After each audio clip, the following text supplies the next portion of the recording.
compartilha, comenta e não deixe de seguir nós aqui nas redes sociais aqui, para conseguir aumentar nossa audiência, né?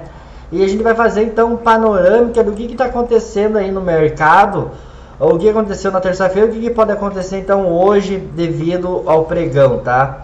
Repare aqui então nas bolsas dos Estados Unidos, eles fecharam então na terça-feira com um contrato das três principais média caindo quase 0,7%, revertendo então o ganho da segunda-feira, à medida que persiste a preocupação com a alta da taxa de juros por um período assim prolongado. As novas perspectivas inflacionárias decorrem do aumento do preço do petróleo e também o aumento da recuperação do rendimento do tesouro, que foi interrompida, mas o rendimento do tesouro de 10 anos manteve aí nos seus próximos máximos dos últimos aí 16 anos. E o dólar também se manteve aí o seu nível mais forte em quase 11 meses. Os principais aí, os investidores também estavam a monitorar o potencial a paralisação do governo, que vez as atuais leis da despesa expira aí dia 30 de setembro. O serviço de comunicação e o serviço público tecnologia foram os setores que teve um pior desempenho aí na bolsa americana. Já o Bowmar do Fed disse que o aumento dos encargos com as rendas sublinham uma necessidade de conter a inflação. Já aí na parte do Reino Unido, os índices, o índice FTSE 100 reverteu uma perca inicial, aí, fechando marginalmente acima da linha plana dos 7,630 na terça-feira. Mas também manteve amplamente a perca conceituada na sessão anterior, à medida que o mercado continua, apesar do impacto aí sobre a preocupação do contágio da China e da política agressiva prolongada dos bancos centrais, tanto assim na Europa e no Fed. Os bancos registraram um ganho aumentado aí na sessão, com a BlackRock subindo 4% e Santander subindo 1%.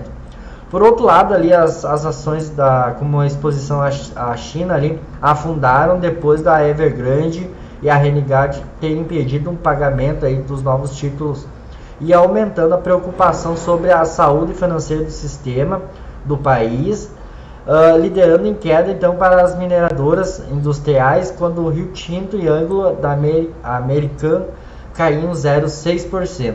Já aí no petróleo, o petróleo WTI ali, você repare ali que o petróleo WTI recupera para 90,7 por barril, pairando seu nível mais alto, né, desde novembro do ano anterior, impulsionando pelas antecipações de maiores déficits do mercado do quarto trimestre, que superam a preocupação sobre a possibilidade de uma recessão.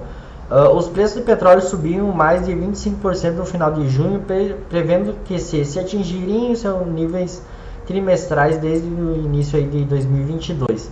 À medida que o principal país da OPEP e a Arábia Saudita, a Rússia, prolongam seus cortes na oferta até o final do ano, além disso, a Rússia também emitiu aí recentemente uma proibição temporária na exportação para combustível para a maioria dos países, a fim de então de se estabilizar o seu mercado interno quanto à produção de petróleo dos Estados Unidos aí também continua a diminuir. Entretanto, o cenário de bancos centrais a adotarem uma postura agressiva para combater a inflação elevada ali eliminou os ganhos do preço. Já ali na parte do minério de ferro, recuando após 5 meses, o preço das cargas de minério de ferro, como o teor de minério de ferro de 63% para entregar em Tagin, caíram para menos de 120 por tonelada, em relação ao máximo de 5 meses, que era 125,5 toneladas,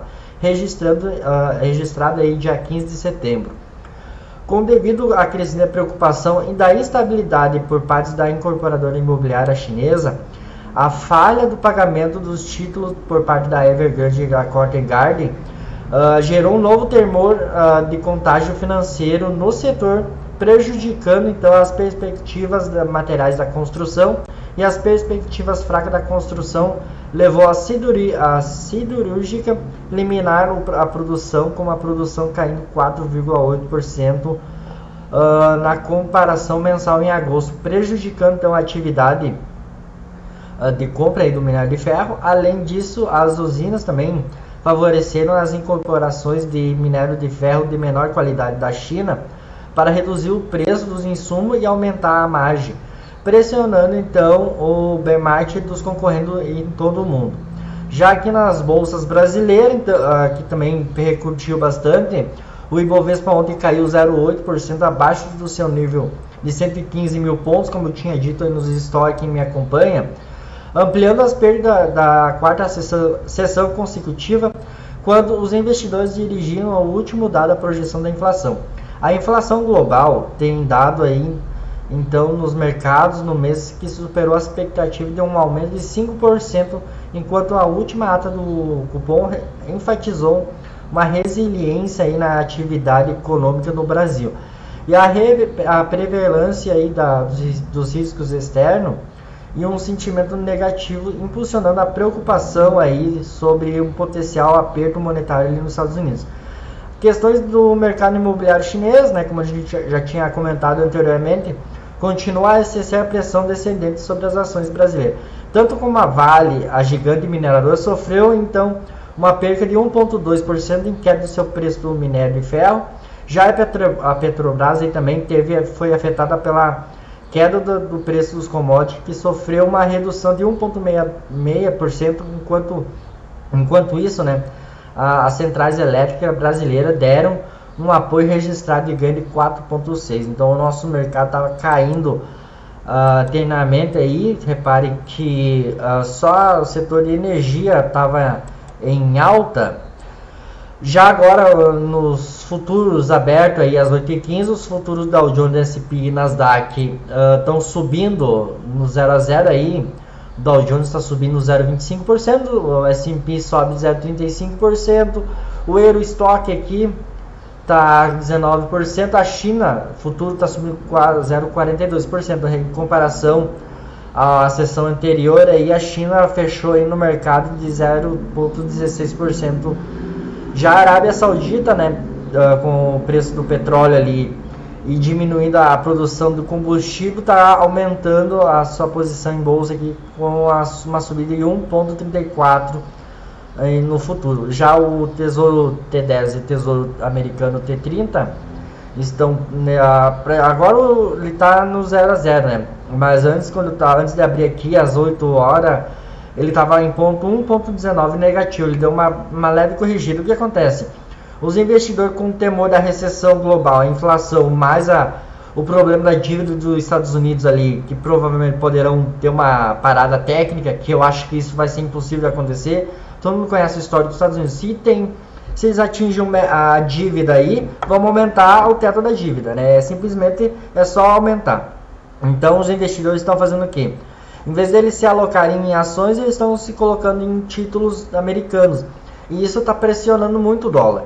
Vamos ver então como é que está o dólar para essa quarta-feira, o que pode acontecer. Quem me acompanha nos stories, repare que eu falei para vocês que o dólar poderia chegar então na marca dos R$ 4,99. Chegou então na marca no finalzinho aí do pregão, ele chegou aqui com uma estrela da morte, nos mostrando uma possível correção então no dia na quarta-feira, né? Provavelmente ele vai ter uma correção. Se o dólar abrir em cima desse ponto de controle até os R$ 5,00, com a pressão exterior lá fora da OPEP+, do petróleo Brent, o petróleo WTI, mais o problema externo dos Estados Unidos sobre a sua dívida e uma possível parada técnica, a gente pode romper esse ponto de controle aqui para chegar num nível mais alto, onde a gente está sem ponto de controle. Se eu diminuir aqui para vocês, o nível mais alto que eu tenho por enquanto seria na POC dos R$ 5,00, aonde possivelmente vai ter uma correção no dólar, tá? Eu tenho o dólar então com viés para baixo hoje. Possivelmente a gente pode chegar com ele. Deixa eu botar deixa eu achar aqui uma setinha aqui, ó. A gente pode chegar então com o dólar nessa região aqui, tá? Perto dos R$ 4,95, 96 centavos. E quem está operando então no índice, a gente pode ter então o índice também para cima, já que como o índice atingiu o ponto de controle dos 114 mil pontos, provavelmente ele vai estar abrindo em alta, porque a VWAP está estacionada no ponto de controle de 115 mil pontos. Provavelmente a gente vai romper esse ponto de controle de 115 mil pontos para atingir o ponto de controle de 116 mil pontos. Então a gente tem uma seguinte tese aqui. Provavelmente então na quarta-feira o índice abre para cima, até rompendo os 115 mil pontos para chegar nos 116 mil e estacionar por causa da VWAP. E a gente está com o dólar querendo dar uma leve corrigida até os R$ 4,96. Seria essa minha análise para quarta-feira. Se você gostou, compartilhe esse conteúdo para mais pessoas. Não deixa de seguir nós aí nas redes sociais. Se inscreva aí no canal e até mais, galera!